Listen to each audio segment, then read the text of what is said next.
հետո գալիս է հաջորդ հարցը, բա ինչու ղազախական ցորեն, ինչու Ռուսաստանից, չէ՞ որ Ռուսաստանից եկավ, իսկ միգուցե դրա մեջ ինչ-որ բան ա խառնած ու աբսուրդը հասել է այնտեղ, որ որոշ մարդիկ անգամ հումորով բան են անում, տեղեկացնում են, որ իրենք մտածում են հացից հրաժարվելու մասին,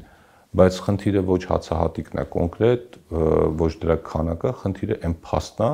որ մենք 30 տարվա ընդմիջումից հետո ունենք կոնկրետ այլ ճանապարհով, այլ ընտրանքային բեռնափոխադրումներ եւ այստեղ որ ասում ենք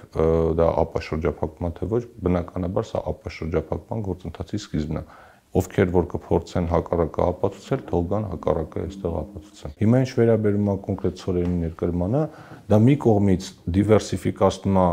ցորենի կոնկրետ մատակարարման աղբյուրը, այսինքն դա ռուսականը չեղավ, ղազախականը կամ մեկ այլ տեղից, եւ երկրորդը ինքը դիվերսիֆիկացնում է ճանապարհը, որ վաղ մյուս օր Լարսի հետ կապված խնդիր եղավ, մենք գոնե կիմանանք այլ ընտրանքային ճանապարհ կա։ Կոնկրետ հաշվարկների մասին չեմ կարող որևէ բան ասել, որովհետեւ չեմ տիրապետում այդ տվյալներին, բայց եթե նկատի ունենանք, որ այս բեռնափոխադրումը կատարվել է